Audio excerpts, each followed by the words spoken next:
Yeah. Yeah, sick. Fuck, man. What if I? Oh shit. I don't know. What if I? I need a second opinion from Serp, maybe.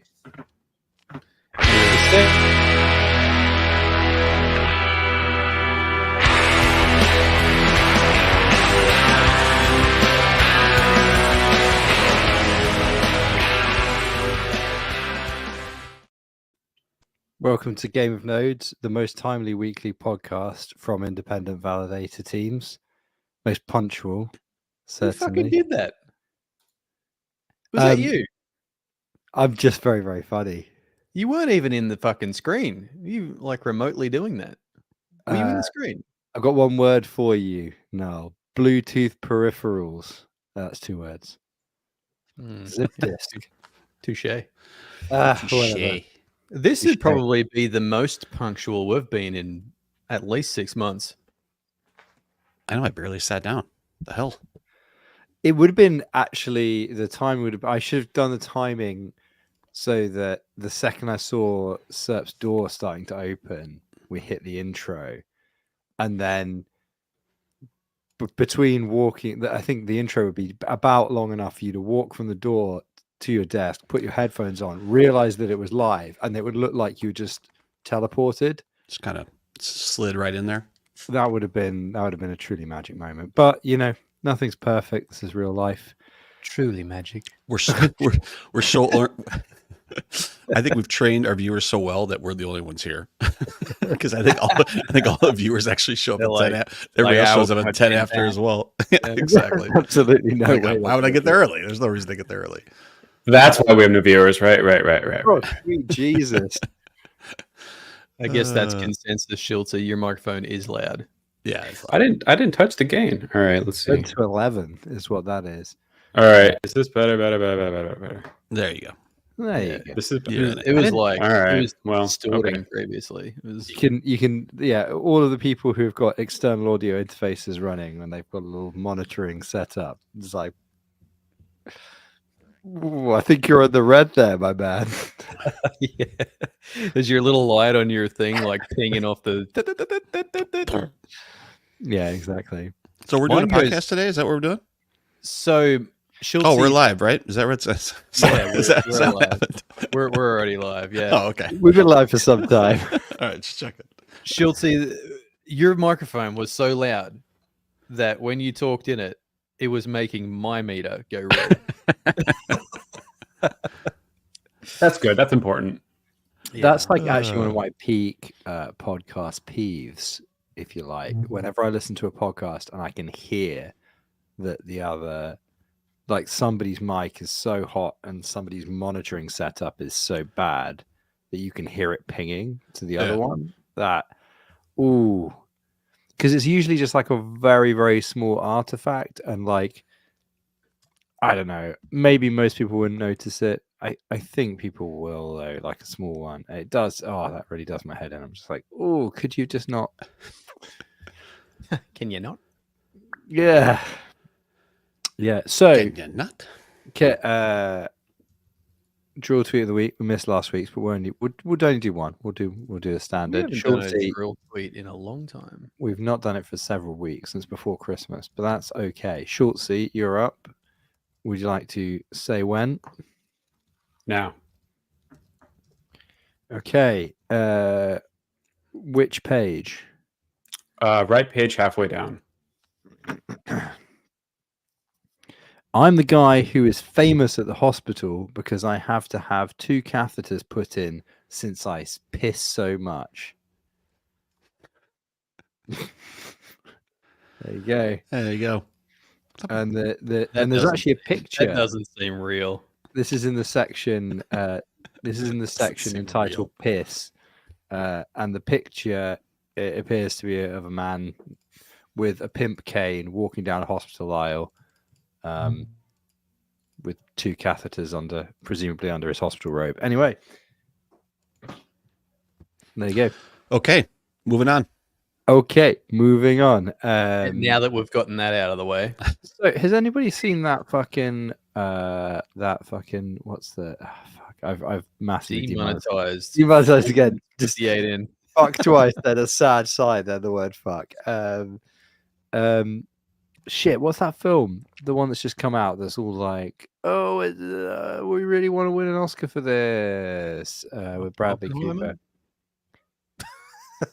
No, not Oppenheimer. Bradley I think they probably Cooper. will actually win an Oscar. Barbie?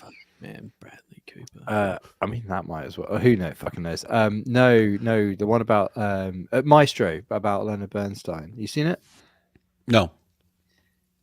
Not gonna lie, if I saw that particular name on a movie, I would not watch it.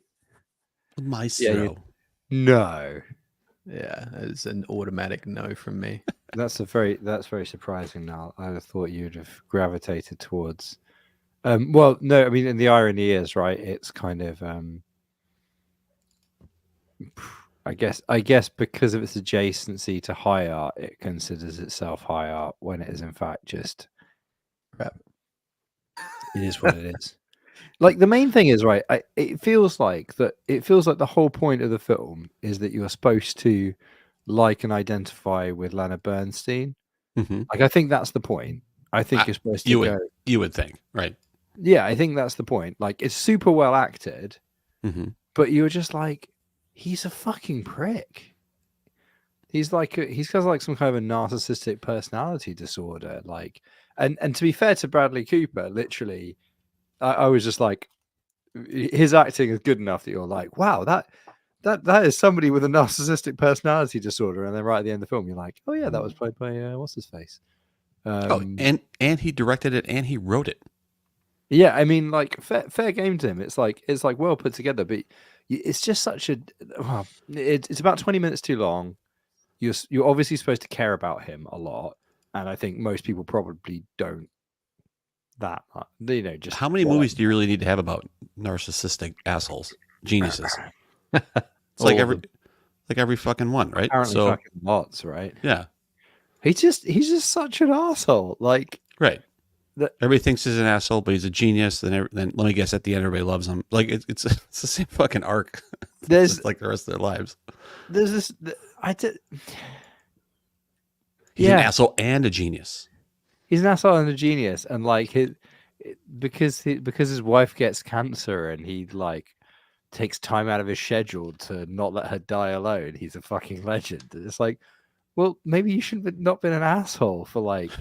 People do that every day. Before the cancer, you fucking idiot. I don't know. Like, obviously, it's probably sensationalized or whatever, but it doesn't. It's super weird because it is written. It is written like you're supposed to really like and respect Leonard Bernstein, but it's acted. It is acted like you are supposed to find him a domineering, narcissistic bully. Yeah.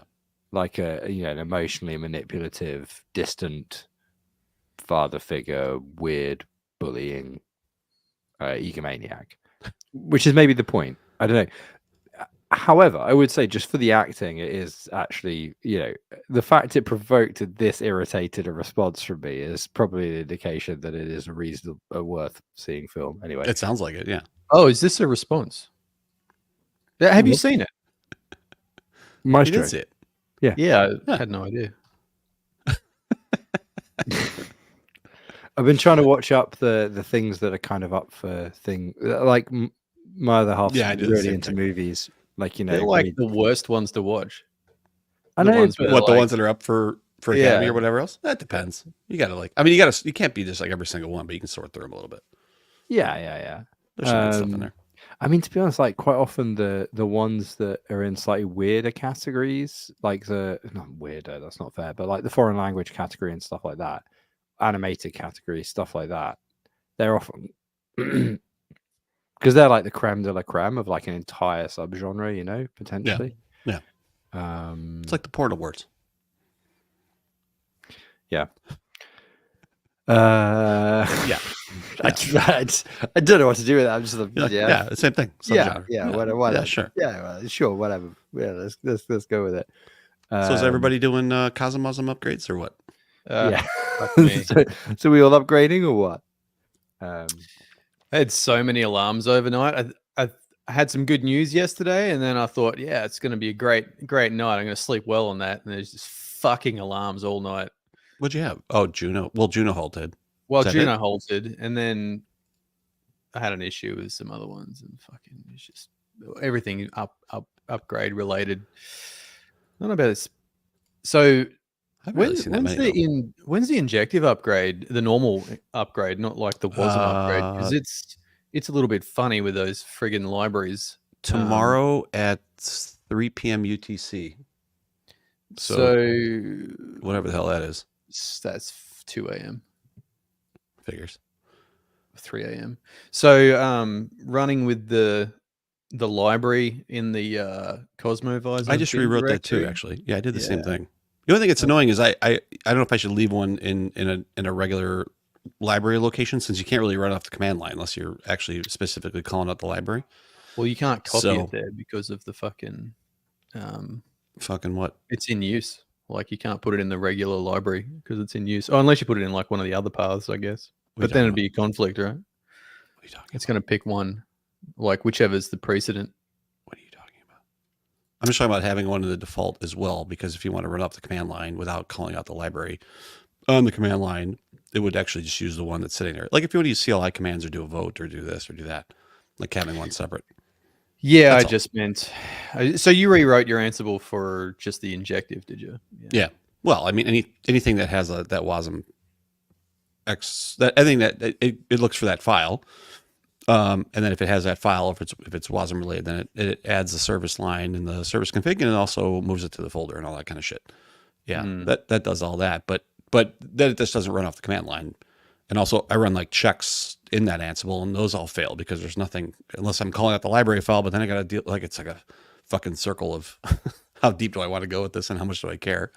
Checks. So, who does checks? I do checks on like upgrades and make sure that the version that's upgraded is in the right folder and like all that shit. Spray and pray. Have you guys? What was I going to ask you? Ah, shit! It was something about Ansible. Fuck it. I'll remember later on. It's good podcast stuff. Yeah, good podcast so far. Yeah, injectives tomorrow. Evmos, I guess, is coming. Oh, did you do something for Did you do some Ansible for DYDX? You need some. They're like what would you say? Like names? Their naming of their branches is kind of annoying when you want to check out their node versions because it's got that protocol / in front of it. What did you guys do for that? I don't know. Schultz might. I don't even remember. Well, the the chain registry only registers the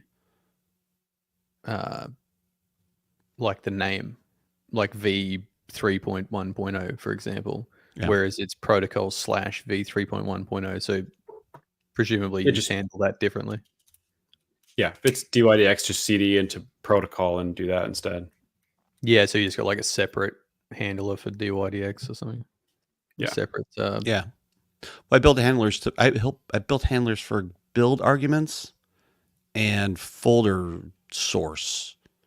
So if those variables exist in the definition file for that chain, then it'll use those. Because I think there was something else that had like it couldn't use make install. It had to use make build with something other bullshit and blah blah blah. Like I hate that stupid shit. So I like pain more than you guys, obviously, because the way I would do it is I would not have a separate like thing for it. I would have like I wouldn't have a separate task. I have like if you specify a variable, like that's what I have. Like if it's no, but it doesn't go to a different thing. Like if you specify a variable, for example, like build directory or prefix the bin prefix or something, then it would just like I would have a default which is nothing, and then that's what I have. Like have that in the chain, so you don't have like a separate task. Like a separate like a conditional. There's no conditionals. It's just like a when do this other task. No, it's just it's just the same thing. You just if the variable's there, yes, and if not, then the default is that it's not there. That's all. Yeah, I find myself adding tons of shit like that, especially in Zabbix, because you've got the different chains handle some things different. Like I was saying the other day with that, the Fucking say. yeah, they took away the result. So Yeah. now, stuff like that, you have to add in like a little bit extra for each chain. You know what's got me fucked? The commission. So I made a like a, what do they call them? The discovery rule. Yeah. To find all the denoms of commission Uh-huh. and then add all of those individually into the validator. Bloody fuck! Why is my brain not working today? You mean like to be able to source all commissions across all denoms that Yeah, you have commission for? on that chain, it'll put up all the commissions and all denoms.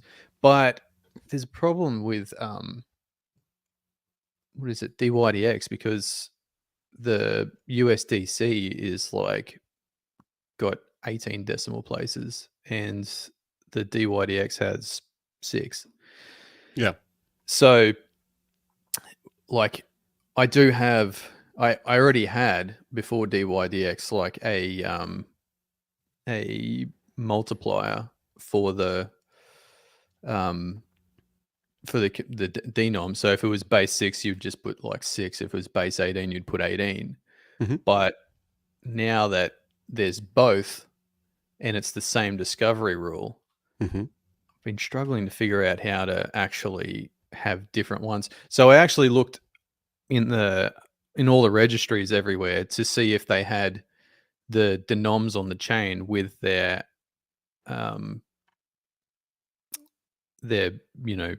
multipliers on there, and they do, except they're in different places.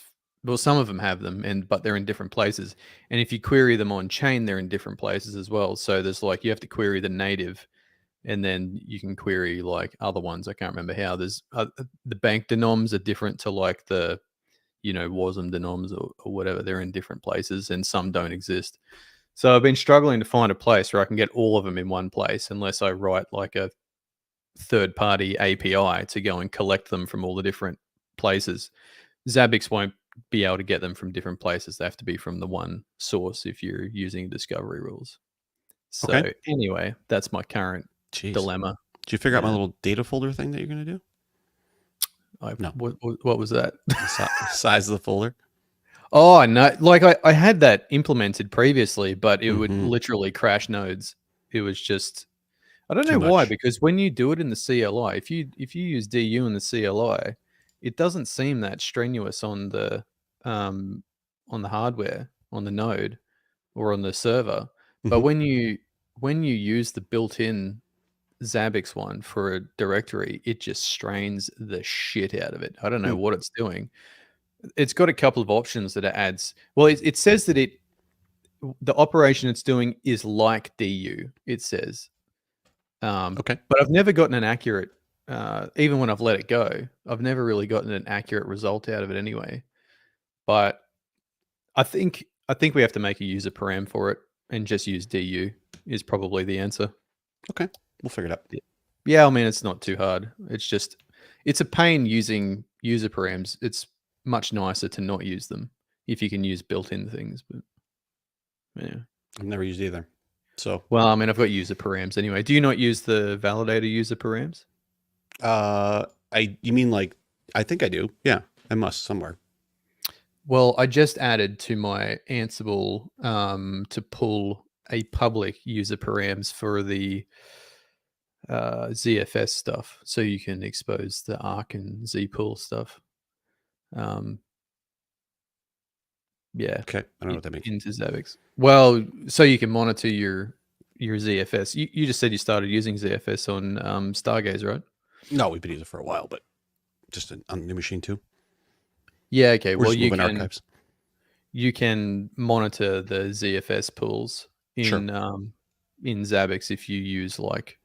There's no built-in thing for it, so you got to use a third-party one, which is kind of a pain. Gotcha. To trust someone else. Yeah. Yeah.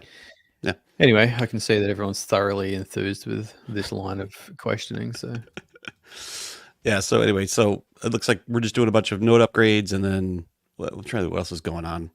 That's somewhat validator opportunity. We're doing right now. I'm just helping out with a ton of mints on the say side, which has been taking just a lot of time, but that's been really kind of interesting. With the projects that are minting? Yeah. Yeah, because I think I've sent a few your way when they come asking for like RPC just for the mint. I'm like, Yeah. wow, the Yeah, rhinos yeah. got you sorted. Yeah, we've had, it's actually been pretty interesting because we've had some really high. I mean, those teams get a lot of eyeballs, and there's a lot of like unique users that hit those things. There's just like they go very fast though. Like there's usually like an OG and a small whitelist type of thing, and that takes half of it, and then the other half goes within, I don't know, 3-4 minutes tops. So yesterday we were serving RBC requests off the say array at like 30,000 requests a second. That's the most requests we've ever served, like all 200s, like just fucking That's hauling insane. ass. Yeah.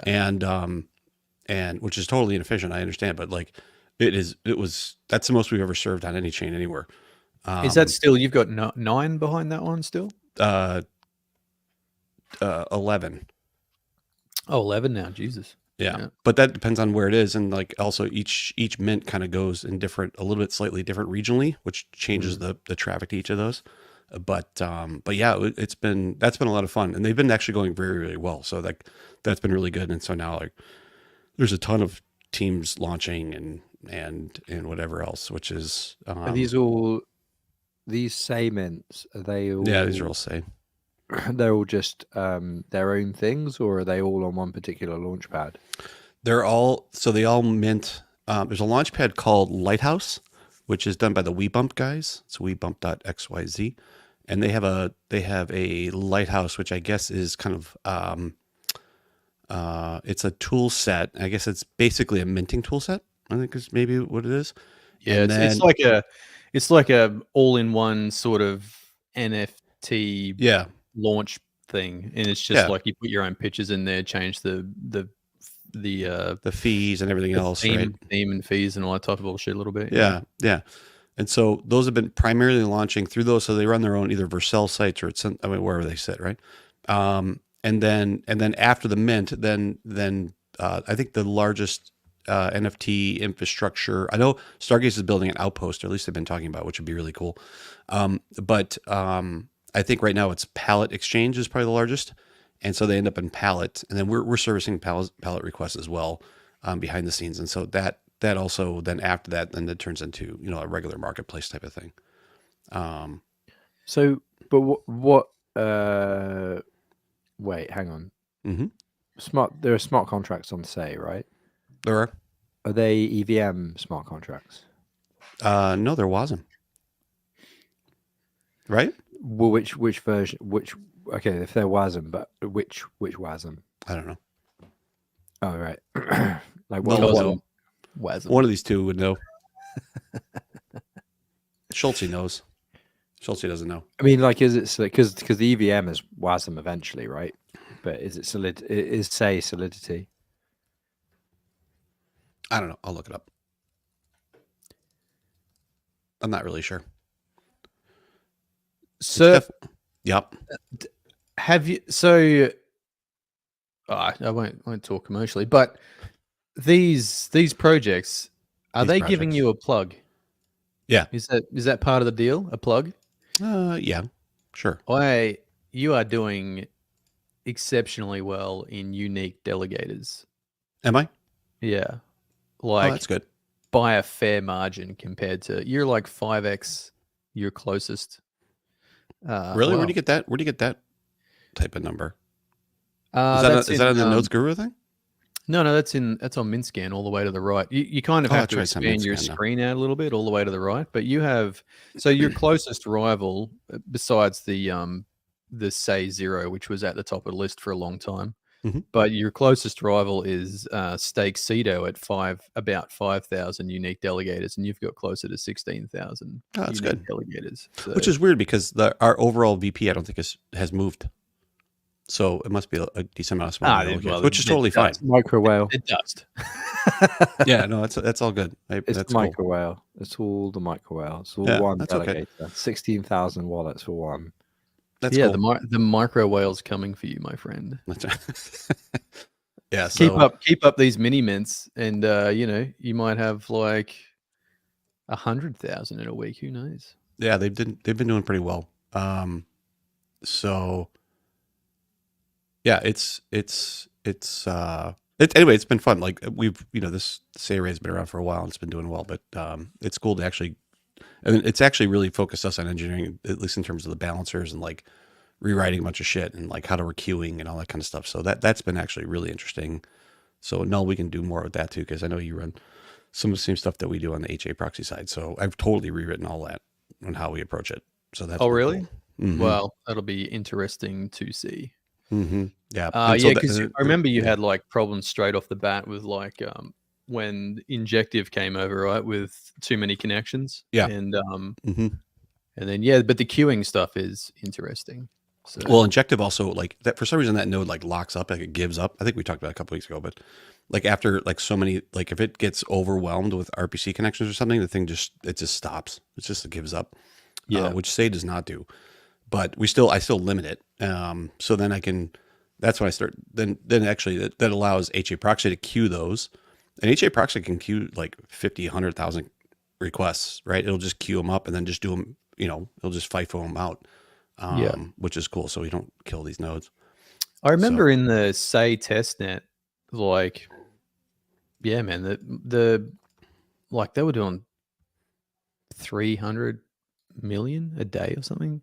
The RPCs on that, well, my RPCs anyway. There's 300 million a day, like 200 million or 300 million or something like that. That's a lot. Yeah. There's a lot of requests coming through there, like heaps. And that was not like what I'm saying is that the Say daemon seems to be like really pretty good for sure for answering requests. I'm not sure if they've done some tweaks in there or something, but it's definitely like can handle a lot. Yeah. 11 nodes, that's a lot. yeah. But right now we're doing 2 billion a week.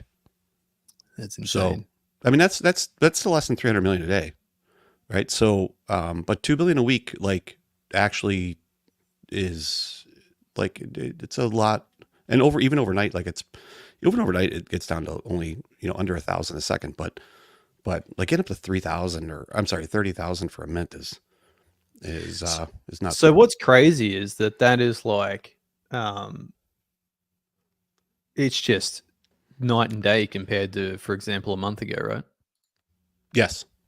Yeah, it's probably 4x that, but also Astroport drove a lot of traffic, and then a couple other projects drove a lot of traffic. But yes, it is night and day. But mint traffic is very different than like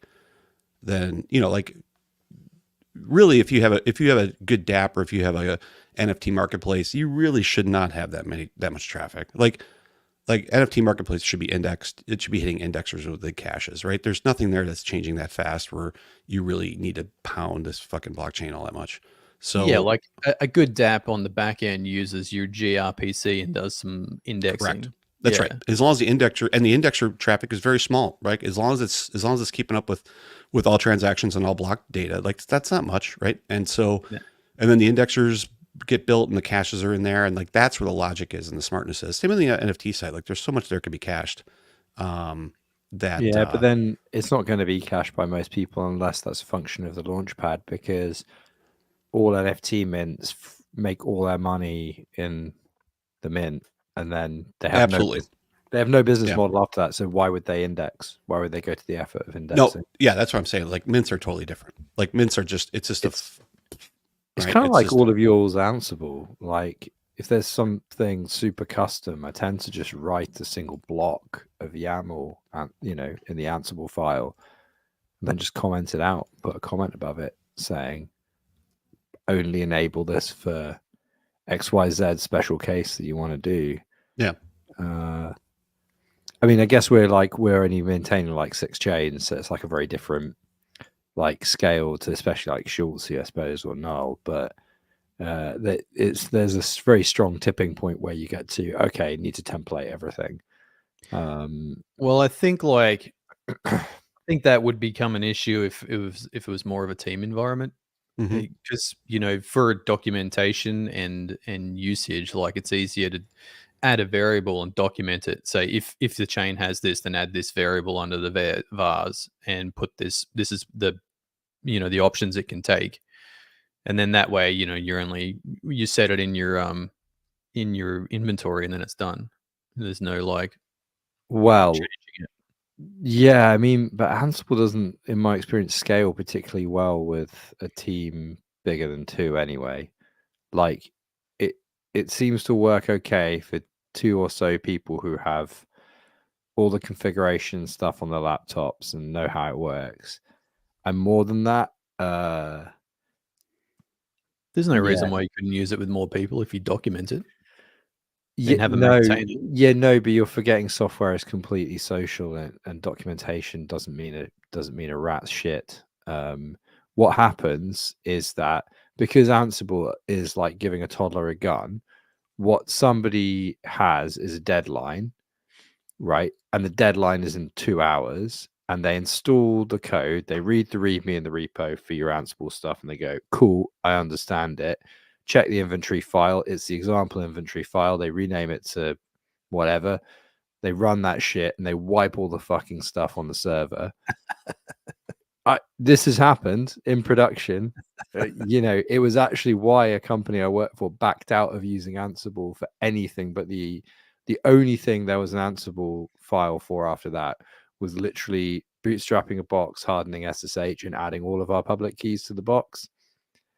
Like all the employees, there were like 10 people there after this incident, basically. But it's why something like Terraform becomes a better fit for a larger team, because the state is much more transparently held at an external location that's not really tied to any one place, if that makes sense.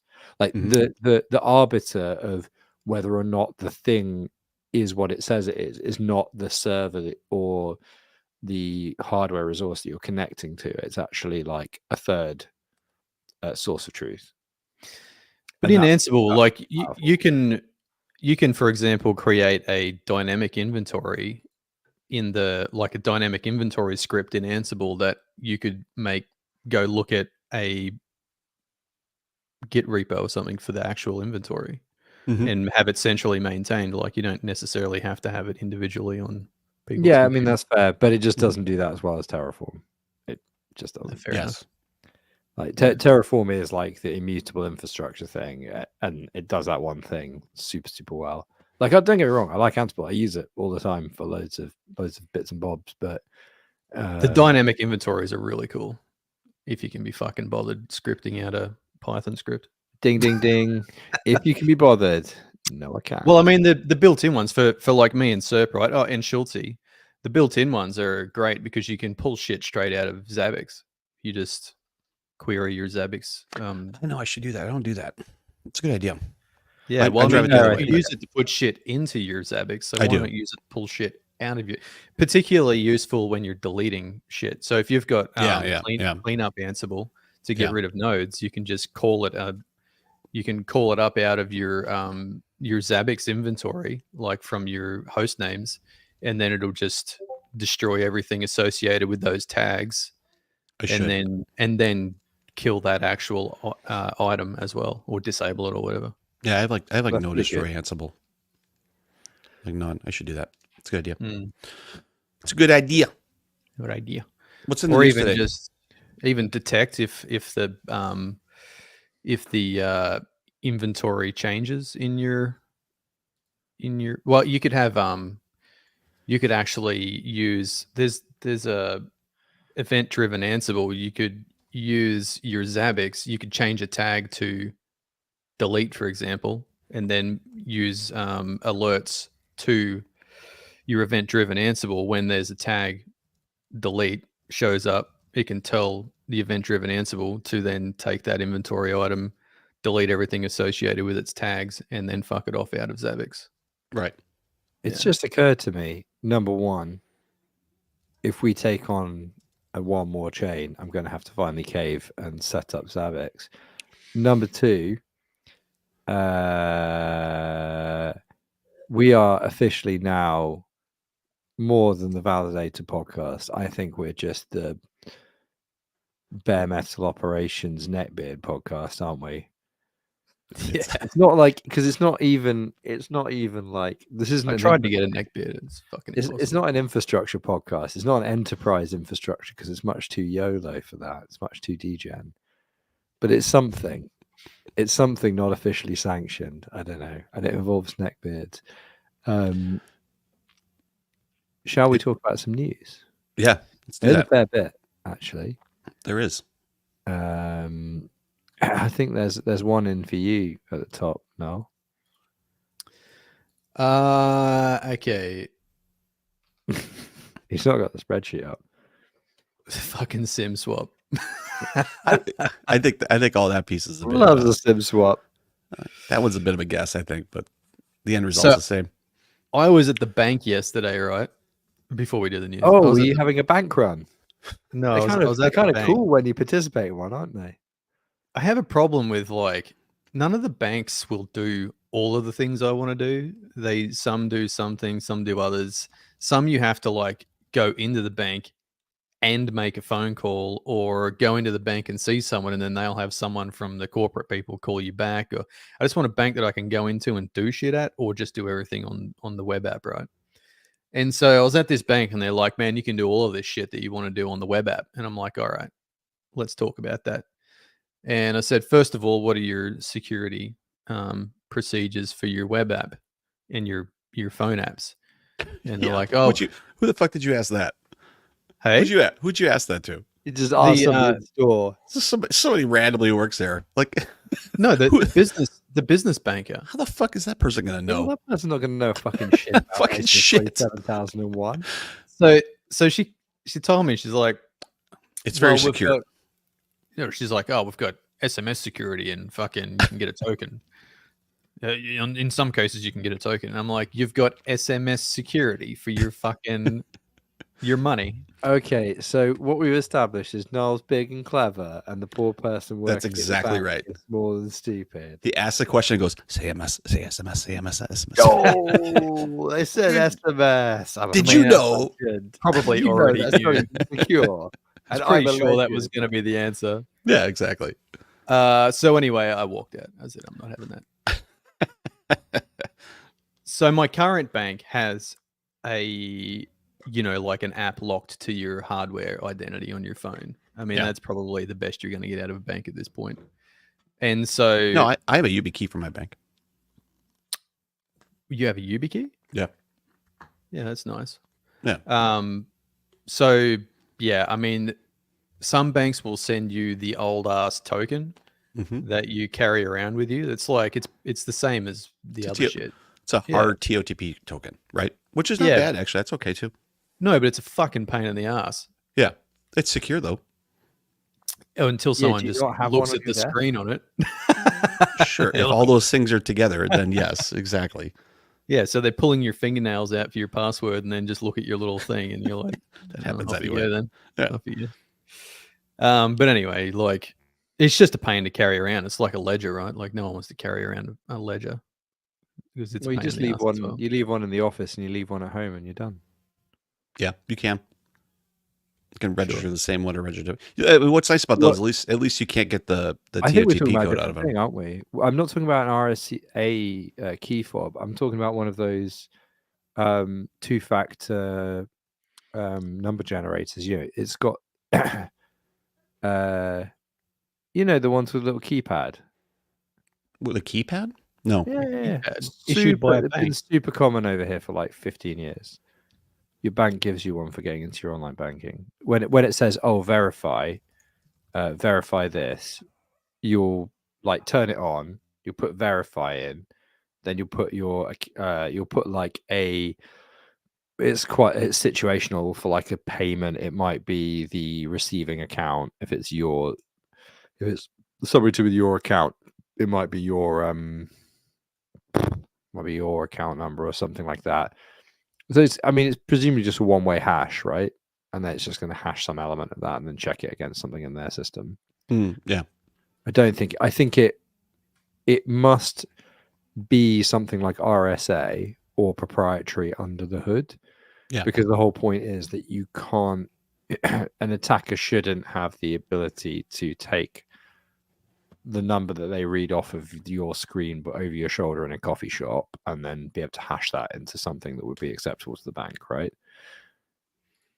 Yeah, I mean, you're reading a code and using that code input, and it's generating an output, right? It's like it's a salt and some sort of hash, or It it's has to be something like that, yeah. It's a key salt type structure, and it eventually kicks out a code, right? But I mean, back to Null's lead pipe situation, still fucking works, right? Like lead pipe vulnerable overall. to a hammer attack. Yeah, exactly. Yeah. So the news is Did you ask? Yes. Did you ask the person at the bank then? What do you do if somebody hits me with a hammer and asks me for my password? I thought, is this the same bank that was going to walk you down the street? No, that's the bank with the actual good security. Oh, okay, all right. This one they don't walk you down the street. They're like, here's a phone. So the problem with this other bank that's got the actual good security and walks you down the street is that their like customer service from the corporate sucks, and their procedures suck. Like, why would you have to go into a bank, ask to do something, and then wait for someone from corporate to call you back, and then have to go into the fucking bank again to sign the piece of paper or do the transfer or whatever? It's just dumb. Like, identify me and then just do it. Well, we have to do that for one of our banks. Except the only difference is the corporate person, I guess, in that description is the business banking person at the branch. So yeah, so when I you say wait to corporate, I speak to mean the them. business bank is from the building in Sydney. Bank security talk only here on Game of Nodes. Yeah, I mean, this has been a real hot episode. At least this really has. I'm sure. at least 30 minutes of full-on Ansible chat. Those subscriber numbers have been wheeling down. This is We've gone from 5 viewers to 4. So the news is that the Gary Gensler from the SEC was hacked Maybe on Twitter or on X in some fashion. I mean, wait, hold on. I thought it was just SEC account, not Gary Gensler himself. correct. It was SEC Gov. but was it not Gary Gensler's thing? No. Well, anyway, I mean, I SEC suppose technically Gary Gensler is the head of the SEC, but I don't think that really Doesn't matter. Yeah. So the SEC Gov X account was hacked in some fashion, and then they put out news that the Bitcoin ETF was approved, which was bullshit. The markets went up real quick, and then they had a clarifying tweet from another account or the same account, and then the markets went down. a clarifying tweet from Gary Gensler. It was from Gary Gensler, was it? Yeah, that's it. Yeah, he just went, the SEC account has been compromised. Okay, there you go. Which is a bunch of bullshit, right? Like that has to be bullshit. So Rama is saying that someone was SIM swapped, but I don't know. I didn't see any evidence of that, and due to no 2FA on the account, I could probably believe that.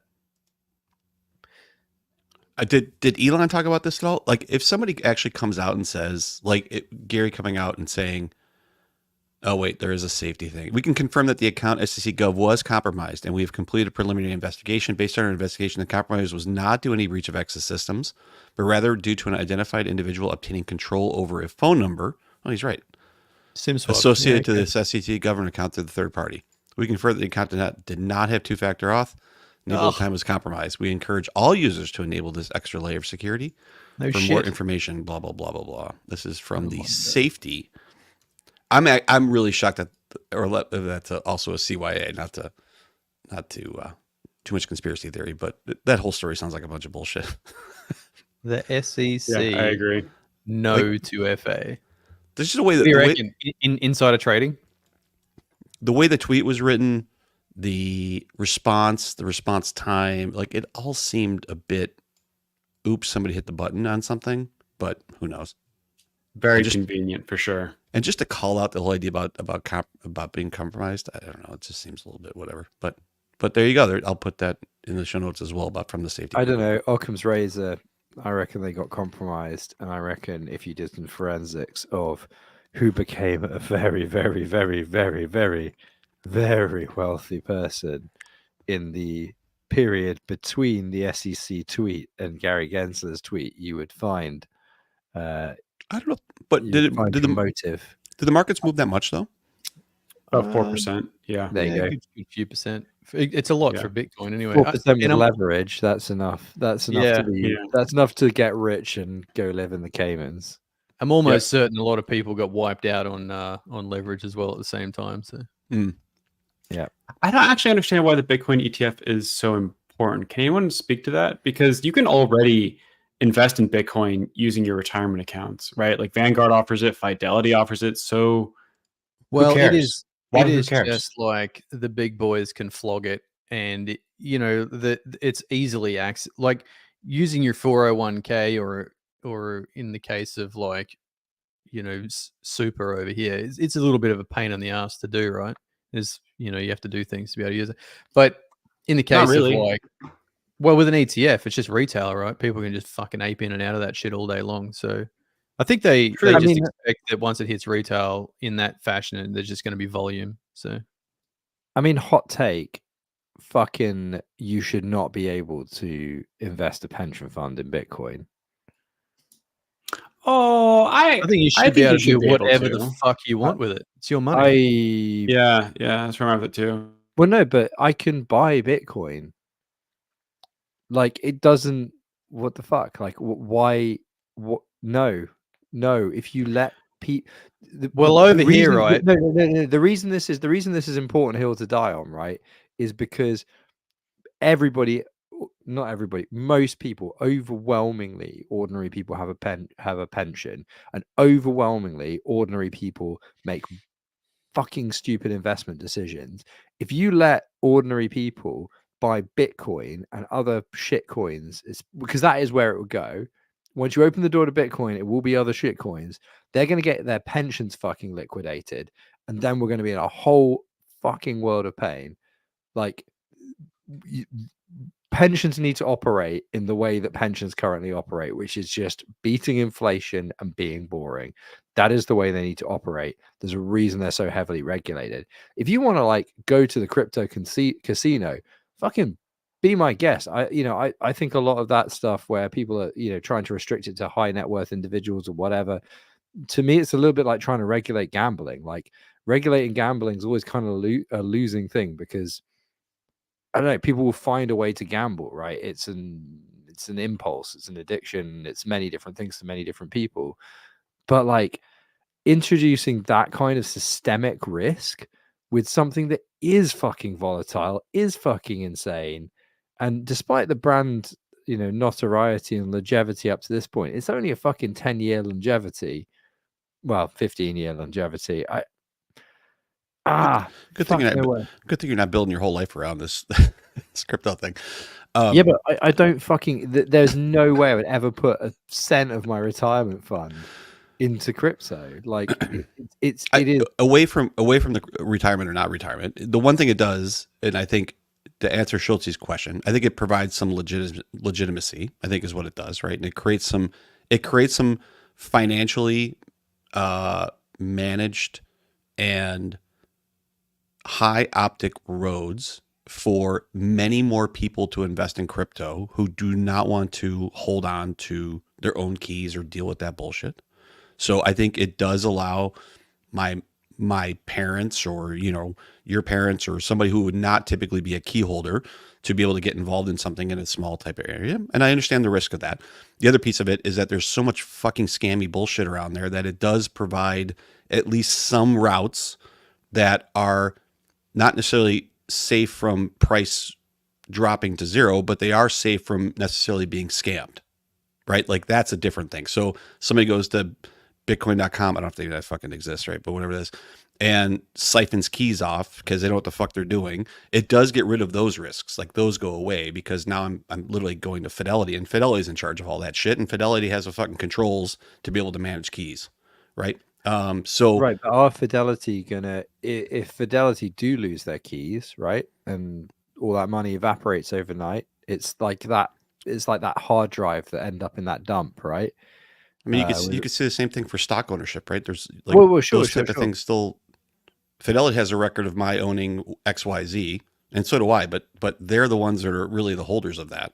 So like you're always going to have that piece of it. Most right? financial products like that, if it's their fault and they fuck up, they're regulated and they have to, make good the losses. Yeah, I don't know. Maybe they do here too. I have no idea.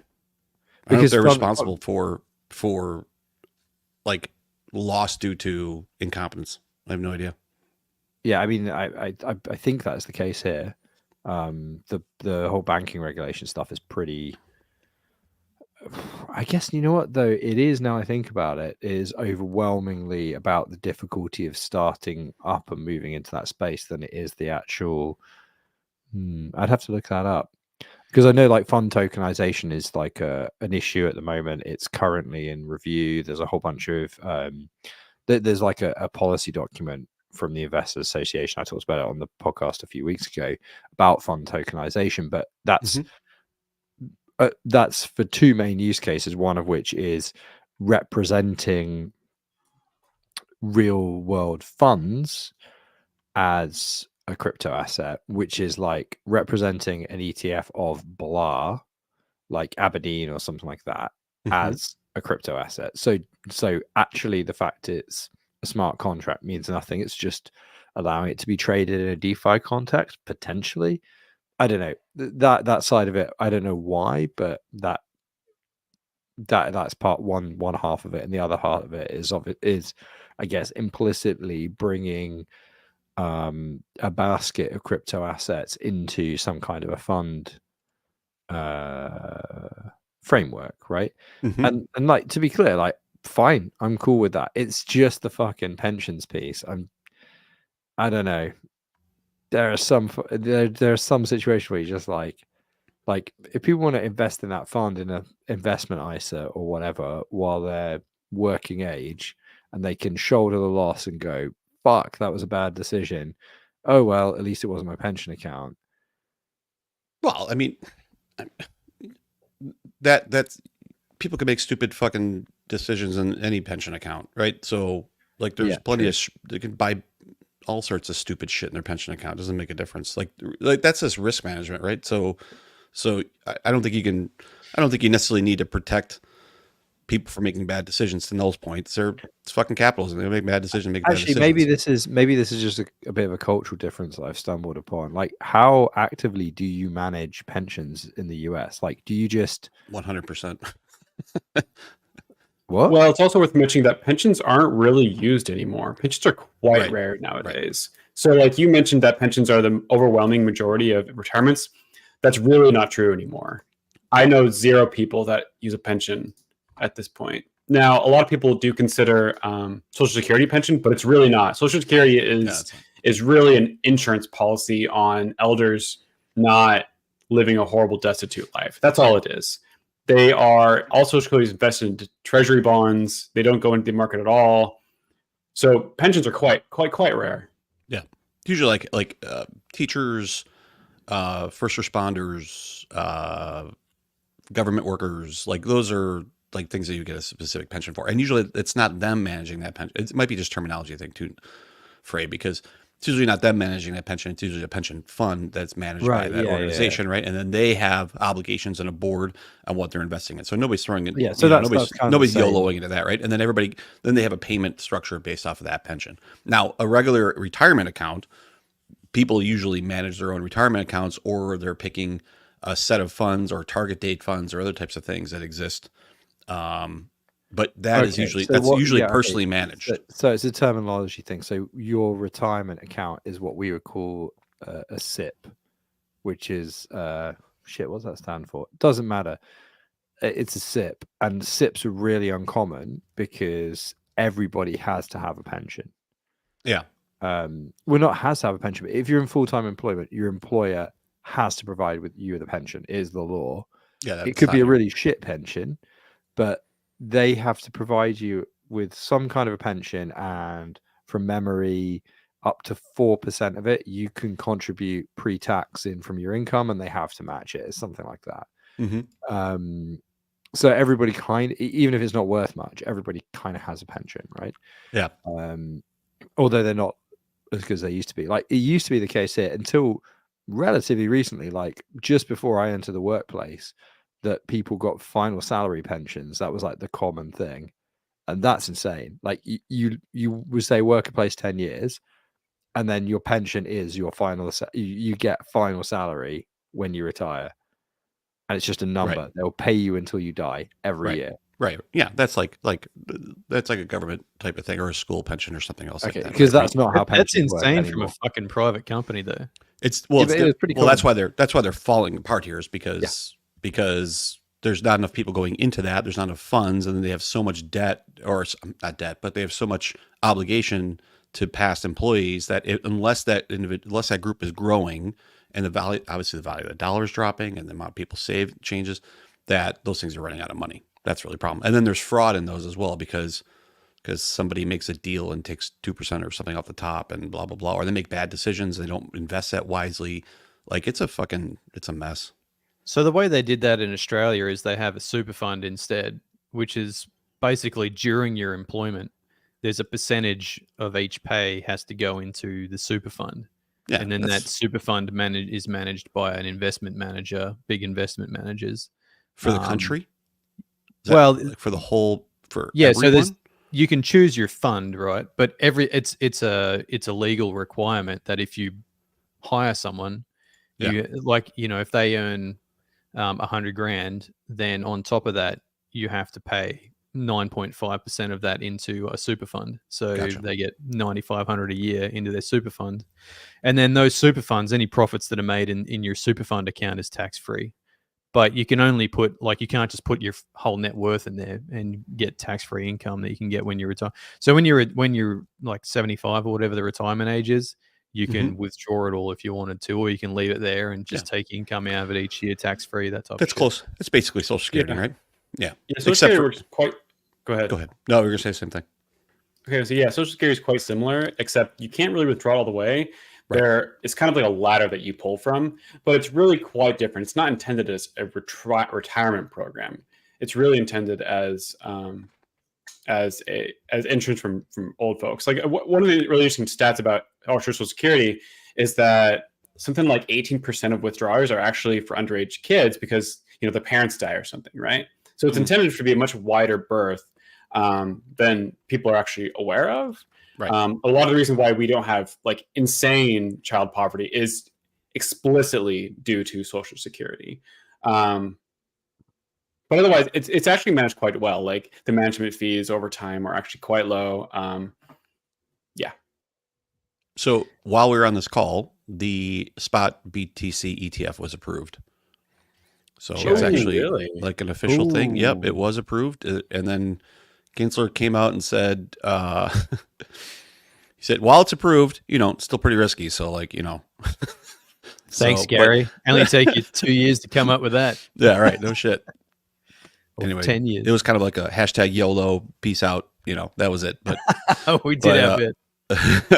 But no, it was but it does look like it's an actual official release. And so that's good.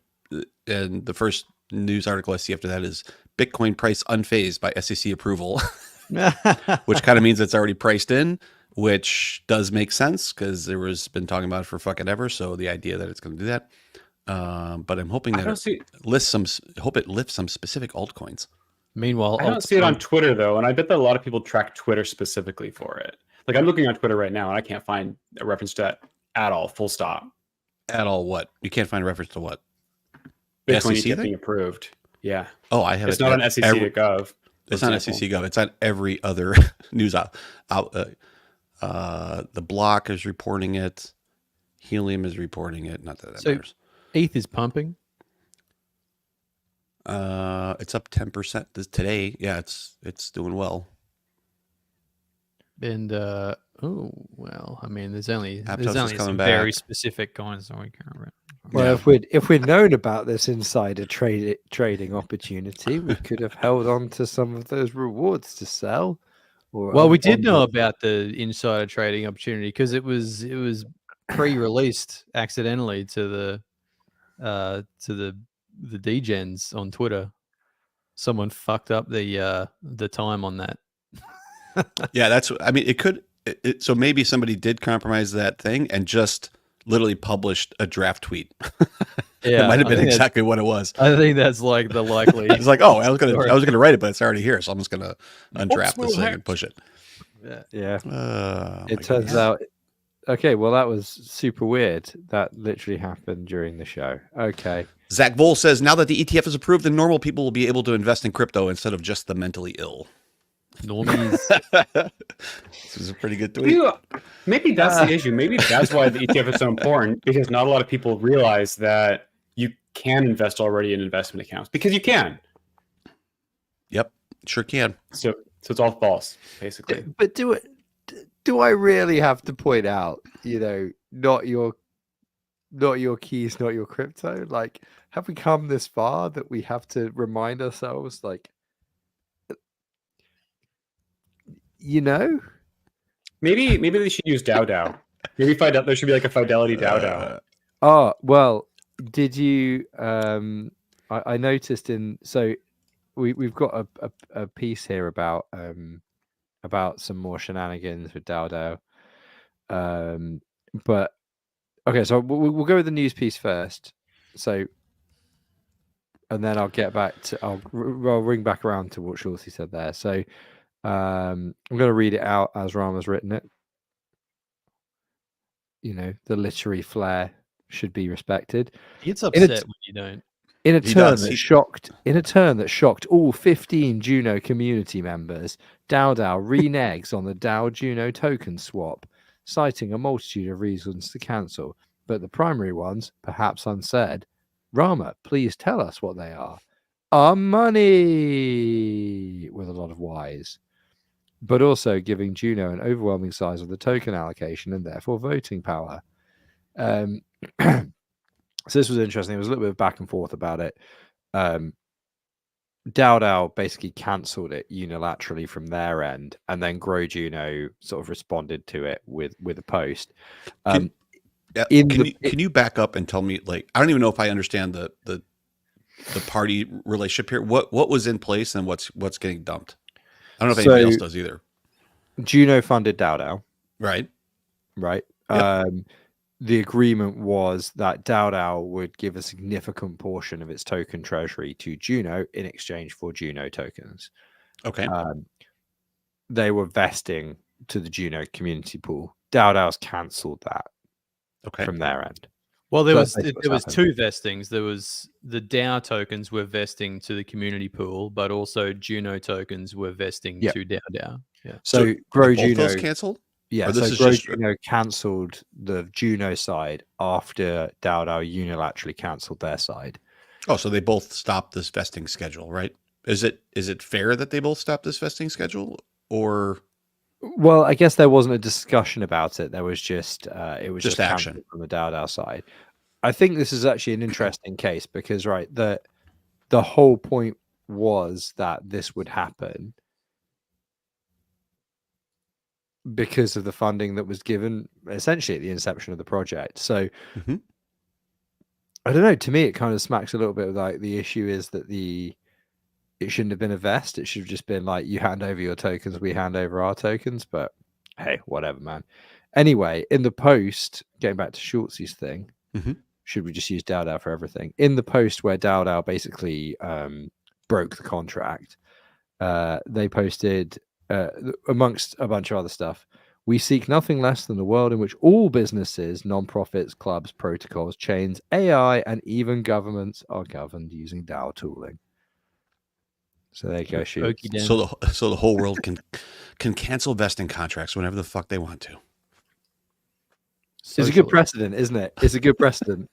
We're going to put that in the liner notes of breaking a contract and proving once and for all why this is a zero trust ecosystem. So last piece, unsurprisingly, the only people upset about this are NetaDAO, who are now saying that they will be taking actions to sue DAO via the Juno governance for whatever DAOified reason they can come up with. So that's pretty funny, actually. DAOified reason. Yeah. So I guess what's I don't even know from a value perspective. This happened a few years ago, right? When this was created, like Dada, No, it was like last year. was it? Yeah. So the value of those Juno tokens that are being vested are obviously lower now than they were before. Significantly less. Yeah. What about the value of the DAO token? They don't have a value. Oh, okay. So okay.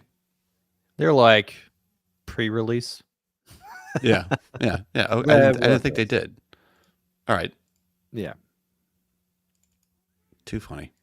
I mean, like as a business, I believe we have a few for helping out DAO in the early days, and they are currently written off on our tax return as having zero value. So Yeah, we have the same. I think I have some too, actually. Now that I'm talking about it. We have some, but they do not exist on our ledger. Well, they don't have any value, so what would they gonna do? They don't add to the number, so no one cares. yeah, I mean, instantly the say thing. I remembered it is Cosmwasm, because this was all of the shenanigans. Like when Say was coming along and Neutron was coming along, everybody was like losing their minds a bit. And obviously DAO's on Neutron. So Say is on WASM, but I'm pretty sure they've got their own fork of it as well. I think they might have their own fork. Heavily modified, probably. Like all of their other modules. That would be on brand. Yeah, I was going to say. That's right. Yeah. The one module you probably don't want to heavily modify. But hey, YOLO. Well, I don't know. We're not. There was a lot of concurrency issues with WASM, which I think they had to fix. So sure, but they've probably introduced a lot of security issues as a result. Like you very much want the original authors of that library helping you out when it comes to the security side of things. I think they're in cohorts. Yeah, I guess that's true. The cahoots. They probably have the money. Maybe they have the money to pay for Confio. I don't know. I would say they do. How much money? How much money does Say raise? Oh, like quite a lot. 40, 45 million. Okay. Yeah, but not only that, the token's been live for a while now, and the foundation has a lot of it. So They do. Have they sold much? no, Of it? wow. Have they? I have no idea. Actually, You would think, right? I don't know. That's a Well, I random haven't question. checked, so How else do you fund the foundation? It wasn't the amount that they raised. I remember it was the valuation that they raised at. I know that was we were all Yeah, it talking was about that 800 before. million that they raised. Yeah, they raised it like a huge like a massive valuation.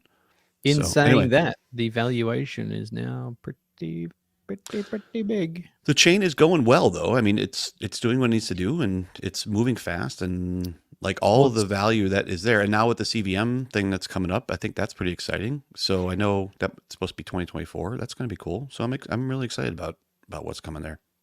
It is. It's pretty quiet on the dev front in the Discord, but that is like I've talked to Phil a couple of times, and they are just like I think they're- sprinting hard on the EVM only. So I think it's all internal, right? Once they get to the point of, because I think they even said that they wanted to keep Atlantic 2 mirroring Pacific 1. So there'll be another test net. There'll be another test net that launches with the CVM thing. So that'll be more. Ben Davis says, I'm not even sure Game of Nose has realized it's a bull market. We were joking about that this week because Noel was saying, I can't wait. The next bull, I'm going to do XYZ. I'm like, dude, you're in it. Like, this is it. This is it, brother. if this is the bull market and it's time to unbond everything and sell while things are not worth zero. Little FYI, you're in it. Yeah, but I mean, there hasn't been the post, what is it? The post halvening run yet. Yeah, this is. You mean the ridiculously silly season? Yeah, the It's silly not season. app chain. It's not app chain winter. But then again, we're probably not ever going to see another app chain winter in the Cosmos ecosystem. So What? you know, like app chain winter when all of the chains launched and everything went crazy. From like, Isn't that app chain summer? Or? I don't know. Yeah, well, winter it sounds wasn't. It wasn't in the summer though. It started in fucking October. Although it was your summer, Kangaroo Man. I think like so. bad. So literal winter, not figurative like- winter, literally winter. Yeah, I think the saying. Noel just looks so tired. He's just like, I don't even know. Like summer's Which not is summer for winter's not Noel. winter. So it is Well, I feel app chain like- summer. I feel like the expression is more based around like, it's summertime in the. I agree. Yeah, I definitely it's about thought the you were saying actually season. winter meant Like, not that it like, happened it was during a about things were literal going No, away. no, it's about American the season in winter. which it happened. DeFi Hey? summer happened in the summer. It's like, it's fucking DeFi No, December. DeFi summer yay. happened in the fucking summer. That's why it was called DeFi summer. That's. I don't think that's. I don't think so. I think it's meant to be figurative. Yeah. Uh-huh. Can you pick something else that would be more Oh, complicated? Like, well, like maybe it just coincidentally happened in summer enough times that you're like, well, it's DeFi summer. DeFi summer. I don't know if you radically object to that, viewers and listeners, then write in the comments, and I'll probably ignore it and continue using that term. What about this last piece? So while we're on Juno, their lead developer, which I think is we're talking about Reese. There, right?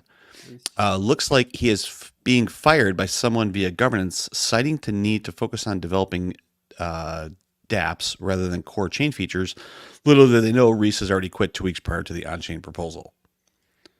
So I did see a little bit of drama in Twitter this week about that, and I saw that proposal that was on Juno was it this week or last week, related to the chain direction or other types of things. So what the hell is going on here, Juno people?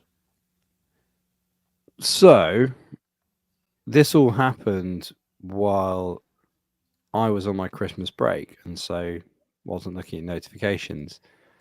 From what I gather, block creators put up that post saying Juno needs to refocus on building dApps rather than core development and upgrades.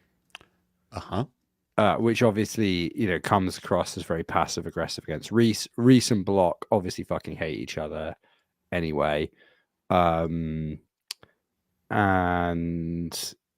so, but then Reese had already quit. But did he quit? Is that happened? Yeah, I didn't realize he actually officially quit now. I think so. Maybe. I mean, he's certainly still doing around stuff today. Discord. Yeah. He's still working on stuff. So, yeah, I'm not really sure. We just did the security upgrade literally like today. Yeah, I think he might be contributing, but maybe he's no longer fully on kind of Juno stuff. I mean, I know he's been working for Strangelove for a little while and splitting time, so maybe he's just fully gone over to Strangelove. So who put up this proposal? Who put up 331 with this shift focus thing? You said that was Block. So, I mean, honestly, I voted abstain. I should just vote no, because it's just a bunch of rambling bullshit. Like, there's not even like an actionable thing here. It's just like, hey guys, it's like, it just seems like it's a general. It's a kind of quite classic block creators post in that it's sort of broadly correct, but it's completely unactionable. But there's no actions at all. Like, it's just. But why do you need to refocus? It's a shower thought. It's a shower thought. It is. It's like it's a discussion topic, which is great. Yeah. And then so even if it passes or not, it doesn't change anything. So what the fuck is this? Non-binding. It doesn't mean anything. It's just there are no developers to build dApps anyway. Like, you can encourage people through a blog post. Like, I don't understand. Anyway, there's no developers to build dApps anyway. So it's kind of moot. Right. Like who are you going to get to build stuff? Like, I'm going to put a proposal up that says this token should go up in price. Yeah. Should totally go up in price. It would be way better. Vote yes to signal that you want this token to go in price. Vote no if you disagree with this proposal. Like, it's the same fucking actionable type of thing. Like, it doesn't. Teams have to come here to be able to build those dApps, right? And if Juno is going to build what? Like, what? Yeah, I mean, it's just kind of back to the... Oh, so the other thing, obviously, that's happened is Core 1 is formally dissolved as well now. I gather that... I think the knives are out again in Juno. I don't know. I had people kind of... I had some like messages being like, oh, we're trying to work out who gets what. Like, where's your... We need to know where your Core 1 vesting blah, blah, blah is for transparent. And I was like, fuck off. I never had one. I specifically declined ever getting paid for Core 1 stuff because I knew eventually I'd have whatever. Fuck off. Yeah. So is this the new group of like the is it like the new group people that are saying it's the charter? It's the charter thing. Yeah, right. Well, I mean, they would be able to see you just by looking at the DAO history, right? They don't really need to. No, it is. I don't know. It's just random degens, I think. But But back to Reese's involvement in this is I guess maybe I don't understand his role. Is he?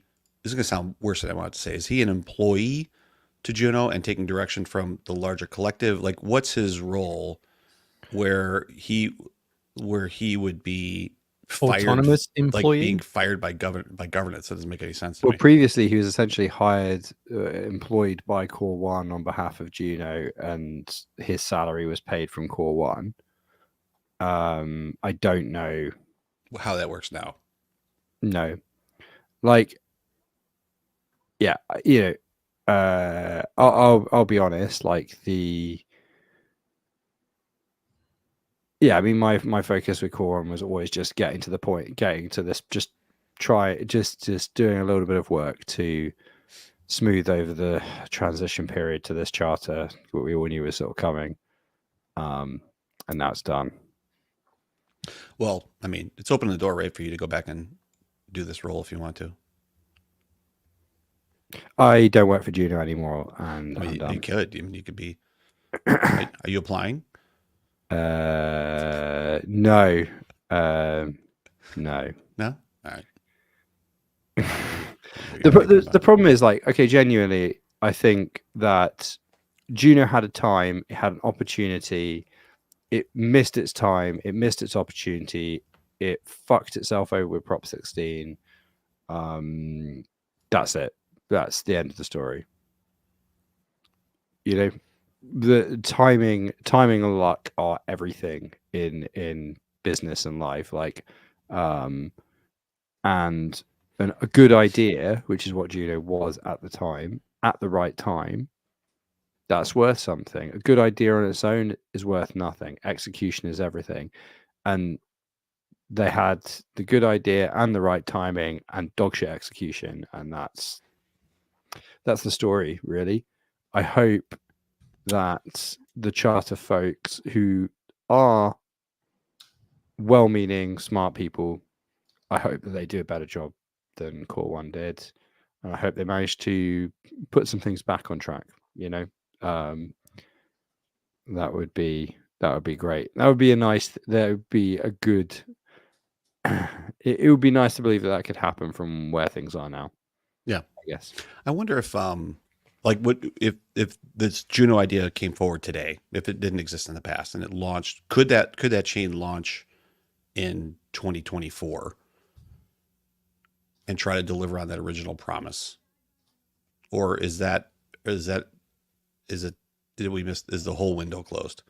You know what I mean? Like, is there a possibility? Like, could it be that obviously some significant event needs to happen? Like, there needs to be some sort of life-changing event, right? A specific dApp comes on board, or specific development, or some sort of event that brings people back in, right? Because right now it seems like, and maybe DAO is that event that completely grows and somehow yada yada. But could a Juno 2 launch today with that same functionality set and be successful? No, absolutely not. Yeah, I don't think so. No, that's what I was going to say. And even Juno couldn't launch when it launched and be successful. Yeah, and that was kind of, I think, relatively obvious at the time. It was obvious even before launch, because there was a drive to incentivize apps being built. It's just that the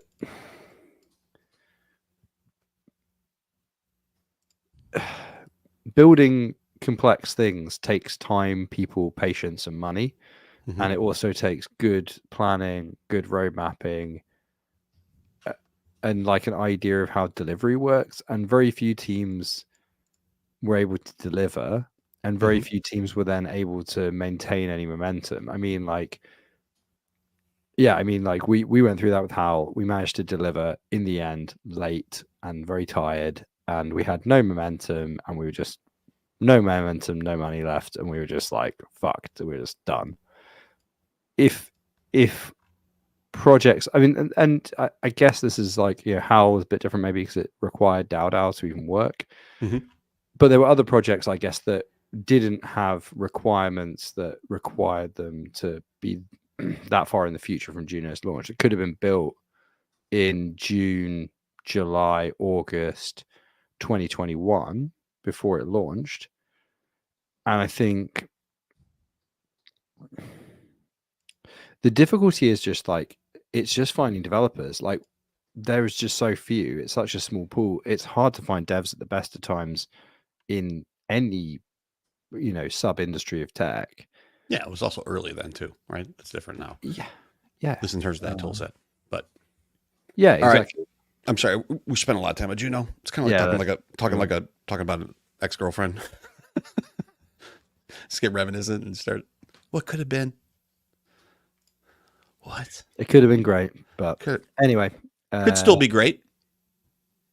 Lightning could strike. Something could happen. Let's see what the charter do with it. Like, good luck to them. There's a lot there. It's a cool chain. There's opportunity. Here's what I'll say about Juno. JunoAPI.lavender5.com is the first place I go whenever I want documentation for Swagger. Wait, now I need to know it. Now I gotta look it up. It is quite complete. It is quite complete. It is the default. It just goes right in. Other places you need to look elsewhere. I don't know. It's actually really nice. Swagger is nice. I like Swagger. It's not loaded. Damn it. Link in the show notes to read all your Swagger. JunoAPI.lavender5.com doesn't work. /swagger. No. You don't add /swagger. It's just /. And that's, I think, why I like it. Oh, there it is. It's working. So everything else requires a /swagger. But the fact that Juno API skips the Swagger bit, Yeah, that's the way it should be, right? it's amazing. Totally agree. Right? Wait, did you change? Is that your? Did you change that path, or that's just part of Juno? I think that's a Juno thing. It's really nice. You should have taken.